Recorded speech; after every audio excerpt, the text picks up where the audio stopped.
Bueno, habíamos quedado que dentro de los factores de virulencia que tienen los estafilococos están aquellas cepas que poseen enzimas o poseen genes que codifican para factores de resistencia. Dentro de estos tenemos el gran grupo de los estafilococos meticilina resistentes, que ustedes lo van a ver muy bien mucho más adelante, que son cepas resistentes a todos los antibióticos beta-lactámicos.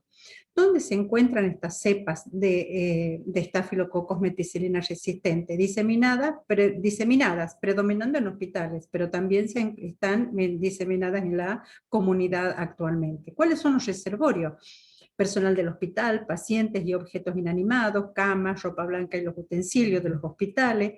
Los más, digamos, los principales colonizantes son pacientes los sitios más importantes en aquellos pacientes son nariz, axilas, piel, ingles, heridas. Esta colonización puede durar por más de 3 meses y se vuelve muy difícil de erradicar. Estos pacientes tienen un 30-60% de riesgo de infección seguido a la colonización debido a factores relacionados con la enfermedad. ¿Quiénes usualmente se infectan? Personal del hospital, médicos, enfermeros, o sea, personal de la salud, miembros de las familias de aquellos pacientes previamente infectados, pacientes con largos periodos de terapia intensiva, pacientes hospitalizados por otras causas médicas y se infectan con este tipo de cepa. Algunas lesiones producidas por estas bacterias son las que se observan aquí en la fotografía. Pero acá en esta fotografía no significa que uno viendo el tipo de lesión puede predecir de que sea un estáfilo meticilino resistente, pero bueno, se ha encontrado que haciendo los estudios, sacando muestra clínica de esto, y se ha visto que esto eran lesiones producidas por aquellos tipos de estáfilos. En la comunidad, que afectan principalmente piel y partes blandas, y en los asociados a hospitales producen bacteriemia, sepsis, heridas quirúrgicas, quemaduras, neumonías, etc. Tienen una mortalidad importante en las infecciones hospitalarias. Otros factores de virulencia que han adquirido o van adquiriendo o se los estudia no hace mucho tiempo son las variantes de colonias pequeñas de los estafilococos. ¿Qué quiere decir? Los estafilococos nosotros los conocemos como que son colonias, colonias grandes, colonias de bordes redondeados, de aspecto cremoso, de aspecto mantecoso. Pero de pronto se han observado unas colonias muy pequeñitas, uno les hace la coloración y ve que son estafilococos aureus. Y a ellos se les denomina colonias pequeñas o variantes pequeñas de estafilococos aureus. ¿A dónde se las encuentra? Principalmente en aquellos procesos crónicos. Estas son aisladas frecuentemente de las heridas de pie diabético. Son causas de infecciones recurrentes y persistentes, y ya vamos a ver por qué. En el laboratorio es muy difícil, en primer lugar, detectarlas en una placa de Petri y después hacer el estudio fenotípico. Es muy difícil. Generalmente son no pigmentadas, no hemolíticas, tienen un metabolismo lento. Por ello, al reducir la síntesis de pared, son más tolerantes a los antibióticos beta-lactámicos y por su bajo potencial son resistentes a los aminoglucósidos. Estas colonias son muy pequeñas y lo que se ha visto que pierden gran parte de los factores de virulencia que nosotros hemos visto en las diapositivas anteriores. Y adquieren o mantienen muchos factores de resistencia. Y otra capacidad que tienen estas bacterias es de revertir ese estadio, digamos, feno y genotípico, y pueden volver otra vez a su forma, a su fenotipo como nosotros, digamos, como se lo conoce, con ese gran carga, con ese gran arsenal de factores de virulencia y todo lo demás. Cuando desarrollan estas bacterias, mejor dicho, estas formas de las bacterias, durante una infección aguda, la bacteria tiene un alto nivel de expresión, digamos, codificado en este gen, y regulación de toxinas que causan reacción inflamatoria y acciones citotóxicas.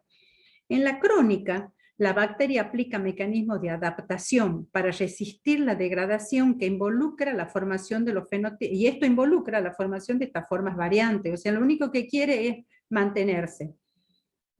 Y cuando deja la forma intracelular, de esta variante pequeña rápidamente revierten al fenotipo de la infección aguda y así de esa manera causan nuevos episodios de infección.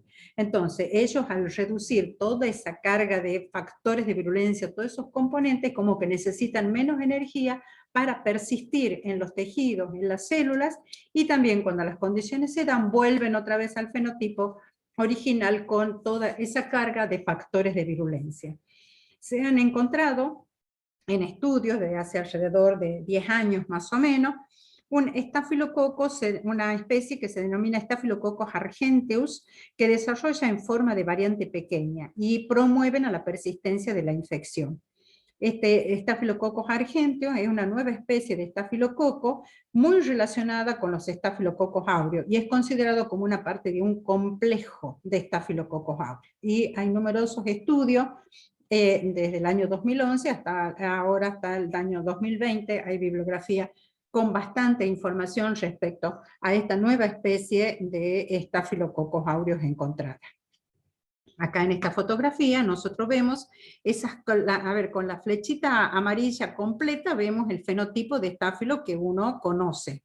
Y con estas flechitas que son punteadas, en el extremo se pueden ver esas pequeñas colonitas, ¿ven? Esas pequeñas colonitas como están expresadas acá, de variante pequeña. ¿Ven? Estas pequeñas colonitas, como las estoy señalando, que muchas veces pasan desapercibidos en medio de todas las otras colonias, y puede ser también que en la muestra clínica haya otro tipo de microorganismo, entonces se imaginan lo difícil que es detectarla, en primer lugar digamos, picarlas con el anza o con el aguja, hacerle una coloración de Gram y hacerle todos los estudios fenotípicos y genotípicos. Entonces, es un gran problema la presencia de estas variantes pequeñas, pero hay que buscarlas en los procesos infecciosos crónicos, principalmente en los del pie diabético. Y pasemos a ver ahora los estafilococos coagulasa negativa, que como habíamos dicho es una división de laboratorio. ¿Produce la coagulasa libre o no produce? Si produce, son las coagulasas positivas, como ya hemos visto, que es el estafilococcus aureus. Y no producen la coagulasa libre, son los estafilococos coagulasa negativos. Y lo tenemos acá esquematizado en esta fotito, en donde están los que ya habíamos visto, transforma el fibrinógeno en fibrina y se ve ese coágulo que transforma el fibrinógeno en fibrina. Y los coagulasa negativos quedan otra vez, queda sin que se vea este fenómeno porque no ha habido transformación de fibrinógeno en fibrina. ¿A dónde están los estafilococos coagulasa negativa? Y también forman parte de la microbiota normal. Generalmente en los procesos infecciosos, cuando se hacen las tomas de muestra, hay que tener mucha precaución porque muchas veces ellos están como contaminantes porque están en la piel. Entonces, eso hay que tener mucho cuidado y conocer que se lo aísla como contaminante, pero también hay que ser muy conscientes nosotros como bacteriólogos, que también son capaces de causar severas infecciones nosocomiales. ¿Cómo aparecen estas bacterias al microscopio? Y como sabíamos que la estructura que tiene o la morfología de los estafilococos, ¿cómo son? Son cocos gram positivos, dispuestos en forma de racimos, agrupados, pueden estar solos, pueden estar agrupados, pero generalmente agrupados como en forma de racimo. Entonces, cuando uno ve una coloración de Gram, acá estos son los estafilococos que están, digamos, los otros son glóbulos rojos, estos son los estafilococos. Pero uno así, al ver el microscopio, lo único que decimos es estafilococo. Es más, ni decimos estafilococo, decimos vemos cocos gram positivos, que es una cosa que nos pasa cuando estamos en el presencial, que ustedes saben que son estáfilos porque lo han sacado de una placa que decía ahí estafilococo. Entonces, ponen el ojo al microscopio y le preguntamos nosotros, ¿qué es lo que observan? Estamos viendo estáfilo. Y les digo, dichosos de ustedes que pueden conocer los estáfilos con solo verlo en microscopio. Entonces, cuando uno observa el microscopio, lo único que tenemos que decir, vemos cocos gram positivos, vemos bacilos gram negativos, bacilos gram positivos, etcétera, etcétera. Entonces, la morfología no nos dice nada. Si nos vamos a ver las colonias, y también son colonias de estafilococo, son colonias cremosas, son blancas, de bordes enteros, y algunos de las, digamos, de los que más frecuentemente aparecen, o de lo que aparecen acá en estas placas representados, está el Hemolyticus, acá el Cromógenes, el Lugdunensis y Saprofítico, subespecie Saprofítico. ¿Cómo ejercen la patogenia esta bacteria? Tienen muchos menos factores de virulencia que los Staphylococcus aureus, pero bastante efectivos. Por ejemplo, producen una matriz extracelular mucosa que inhibe la fagocitosis. ¿Y en dónde está el principal factor de virulencia? En su capacidad de formar biofilm. Esto se los denomina también patógenos oportunistas. Causan infección en pacientes debilitados, neonatos prematuros, pacientes oncológicos, postoperatorio, válvula sistema nerviosa, pacientes con diálisis peritoneal e inmunocomprometido. Entonces, como nosotros vemos acá, producen distintos tipos de infecciones. Y si observan ustedes, afectan a aquellas personas, aquellos pacientes con el sistema inmune deprimido. Este listado de especies de estafilococo ya lo hemos visto en una de las primeras transparencias.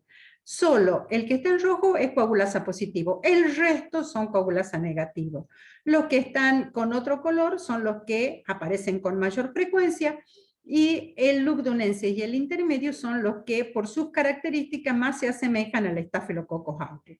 Las especies más frecuentemente involucradas en la patología humana son Epidermidis, Hemolyticus, Saprofyticus, que en conjunto alcanzan hasta un 80% de casos, pero también puede aparecer el Lugdunensis, el Homini, Warneris, Simulans, Capiti, Articularis, Coni, Urealyticum, o sea, pueden aparecer en procesos infecciosos.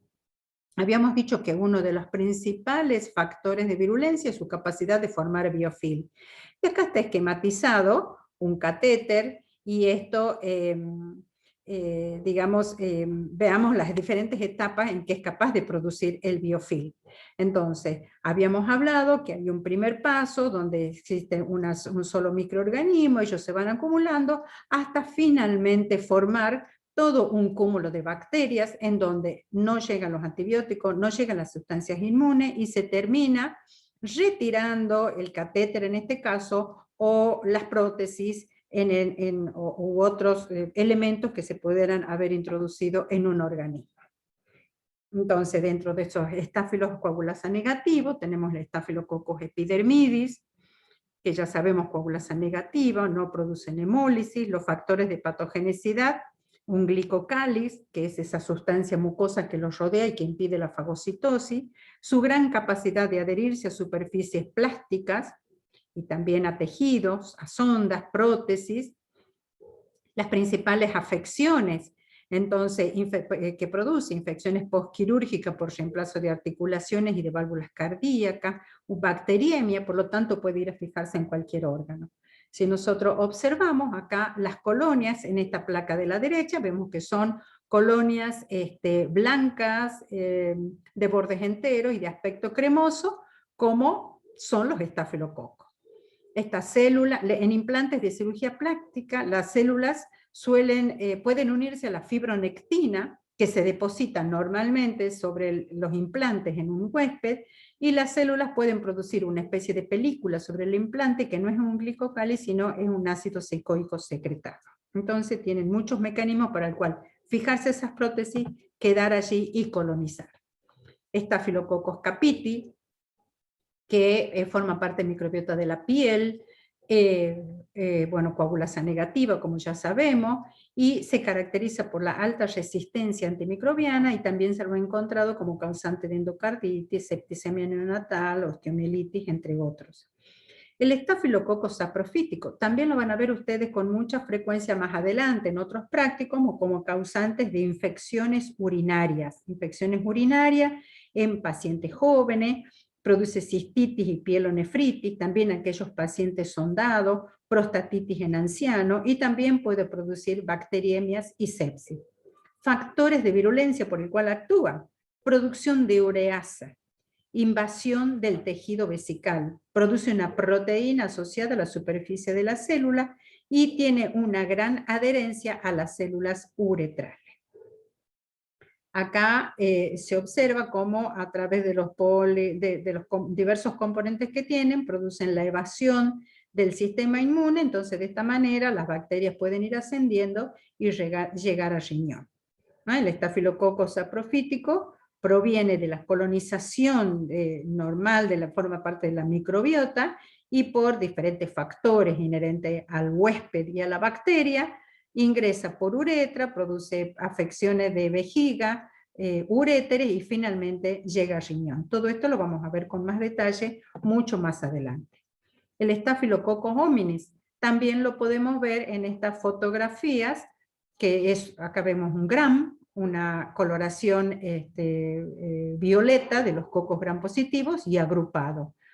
Vemos en el agar sangre que se ve con más claridad esas colonias blancas, brillantes, cremosas. En este medio selectivo, que es un manitol sal agar, tiene una alta concentración de sal, la estructura que tienen, la morfología, mejor dicho, el aspecto que tienen y su capacidad de crecer en este medio altamente salino. Entonces, esta bacteria también tiene proteínas de superficie y autolisinas en la pared. Se encontraron cepas con el gen MECA, que es el gen que codifica para la resistencia a beta-lactámicos, también su capacidad de formar biofilm.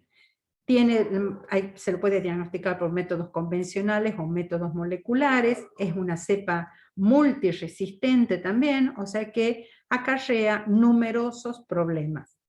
¿Cuáles son epidemiológicamente las recomendaciones para evitar las infecciones por los estáfilos coagulasa negativos y una perfecta asepsia de las prótesis, de todo aquel elemento extraño que vaya a ser introducido al organismo, y también una rigurosa asepsia en la zona en donde se va a producir, porque si no se arrastran estas bacterias y finalmente como esas prótesis se rodean de ciertas sustancias, de tejidos del organismo, y sobre ellas se ubican los estáfilos coagulasa negativos.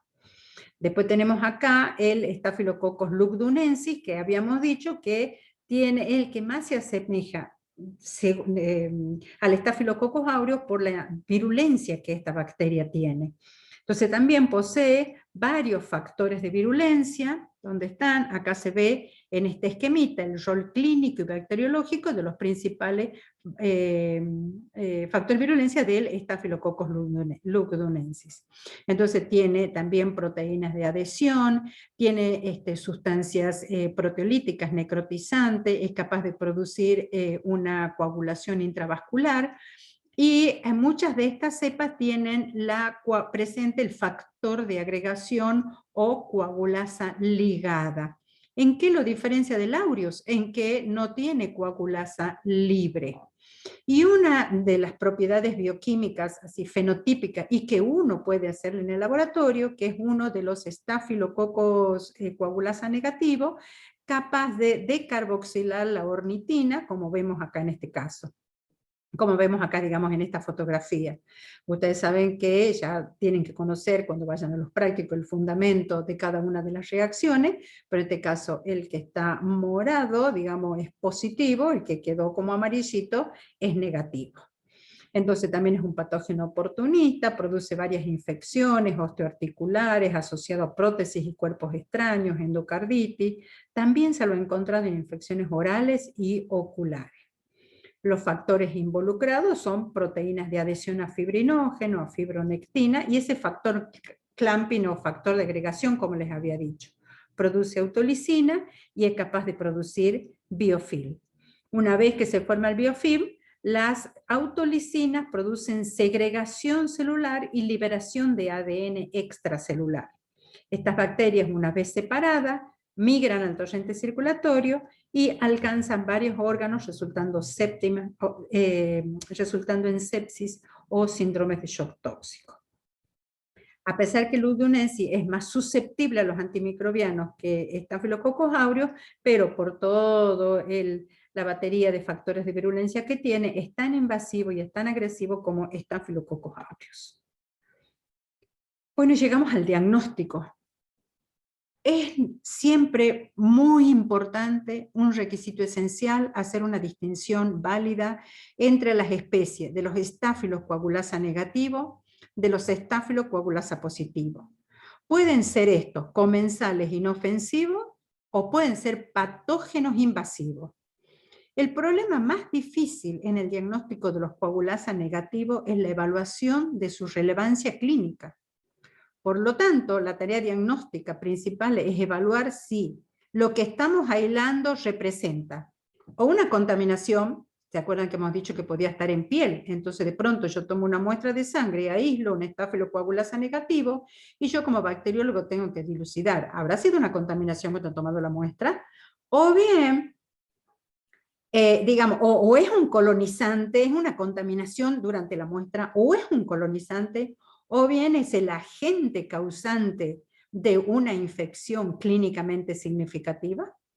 Todo esto es útil para la elección, todo esto es problema crucial a dilucidar para la elección de los antibióticos para la terapia por diferentes patrones de susceptibilidad. Porque si es un contaminante y damos antibiótico, estamos procediendo mal. Si es un colonizante, también. Entonces debemos determinar fehacientemente si es causante de la infección. Y una vez que nosotros determinamos, debemos conocer si es una estafilocoagulasa positiva, si es estafilocoagulasa negativa. Y si es negativa, tenemos que también identificar para la elección del antibiótico, porque no todos son sensibles. No, o sea, que no hay un patrón ideal de, está el estafilococo, tal antibiótico. No, se debe hacer los estudios de susceptibilidad a los antimicrobianos para poder hacer los tratamientos. Entonces, clínicos y microbiólogos, de eso nos tenemos que concientizar, estamos aprendiendo a reconocerlos y valorarlos en su justa medida. Sabemos que son los patógenos asociados con el proceso de la tecnología médica y lo importante es advertir la diferencia, o sea, la correcta interpretación de los hallazgos en el laboratorio, sea que trabajen con métodos convencionales, con métodos moleculares, con equipos automatizados. La interpretación corre por cuenta del bacteriólogo y del microbiólogo que esté trabajando en ese momento. En cuanto a los métodos de diagnóstico, en general, para los procesos infecciosos causados por los estáfilos, coagulasa positiva o coagulasa negativa, podemos tener métodos convencionales, que es lo que ustedes van a ver en el laboratorio, donde van a cultivar, van a ver los diferentes medios de cultivo en donde se los siembra, y van a hacer la identificación fenotípica en tubo, como ustedes ya están acostumbrados, o bien galerías comerciales, en donde están acá como en cantidades mínimas cada uno de los diferentes sustratos sobre los cuales nosotros vamos a estudiar los diferentes productos del metabolismo de la bacteria. Tenemos métodos moleculares, PCR real time, por equipos automatizados, el Vitex, que tienen ustedes que conocerlo porque la mayoría de los hospitales en Tucumán, muchos de los hospitales tienen estos equipos automatizados en donde donde nos identifican a los microorganismos. La espectrometría de masa, el MALDI-TOF, también en Tucumán existen estos equipos, y también hay métodos inmunológicos, métodos de ELISA, principalmente utilizados para detectar las enzimas, las toxinas a que habíamos hecho referencia, que toman como superantígeno en los alimentos, por ejemplo, para detectar esas toxinas, se pueden aplicar técnicas de enzima inmunoensayo. Acá está esquematizado una marcha, digamos, por el método convencional. No nos vamos a detener porque esto lo van a ver perfectamente cuando vean los teóricos prácticos. Lo único que podemos decirle es que las muestras clínicas van a ser diversas, así como causan diversas patologías, habrá tanto material clínico en los cuales se los puede aislar, como procesos clínicos estos produzcan. Entonces podemos tener una orina, un material de herida, un material, digamos, de piel, sangre, etcétera, etcétera. Numerosos materiales clínicos en donde lo podemos aislar. ¿Qué les puedo decir acá? Como les vuelvo a repetir, esto lo van a ver ustedes perfectamente, lo van a volver a ver. Medios ricos, agar sangre, agar chocolate. Medios selectivos, medios diferenciales. ¿Por qué? Porque cuando nosotros tenemos una muestra clínica, no sabemos qué es lo que tenemos. Hoy estamos estudiando el estáfilo, Pero cuando tengamos una muestra clínica podemos tener cualquier tipo de microorganismo. Entonces le tenemos que dar la posibilidad a todos de poder crecer. Hoy he aprendido que el estafilococo no es exigente nutricionalmente. No necesitaría un sangre para crecer, no necesitaría un chocolate para crecer, pero yo no sé qué tengo en una muestra clínica. Por lo tanto, tengo que ampliar el espectro para que todos tengan esa posibilidad de desarrollar todas las bacterias que pudieran estar implicadas en el proceso. Se hace muchas veces, y también ya lo van a ver cuando sí, cuando no, un examen gram directo, o sea, gram directo de la muestra, se hace el gram. Primero se siembra y después se hace el gram. Después que viene el proceso de incubación, en donde vamos a poner a 37 grados y le vamos a dar una atmósfera de 5 a 10% de dióxido de carbono. Hoy, en lo que estamos viendo estáfilo, no lo va a necesitar, pero estamos hablando de ya acá de una muestra clínica, no sabemos qué hay. Entonces le tenemos que dar por si hubiera bacterias que necesiten esa tensión de dióxido. Sembramos y después observamos. Acá tenemos que ser muy avesados nosotros y tener siempre en cuenta todas las características macroscópicas, que cuando nosotros le preguntamos, cuando hacen una marcha clínica y dicen observación macroscópica, y nada más, no, ahí en ese es el momento en donde tienen que hablar y decir, hoy hemos estudiado que estas colonias son grandes, de bordes enteros, mucosa, cremosas. Son que pueden llegar a ser hemolíticas, pueden llegar a ser pigmentadas. Nos vamos al medio de acida, que es un medio selectivo para estas bacterias, también crecen, y otros medios en donde estas bacterias no me van a crecer. Si hacemos nosotros la coloración de gram de estas bacterias, vamos a ver que son esos cocos gram positivos. Bueno, todo lo que sigue lo van a ver perfectamente bien en la parte práctica, y este también es el punto de partida para los otros métodos o moleculares, o los equipos automatizados que puedan ustedes llegar a utilizar. Bueno, ese es mi mail. Por cualquier duda, ya saben ustedes que estamos siempre dispuestos a evacuar, y a medida que vayan estudiando, vayan preguntando. No dejen para preguntar todo al final. No nos molestan las preguntas, así que bueno. Muchas gracias, chicos, y hasta la próxima clase.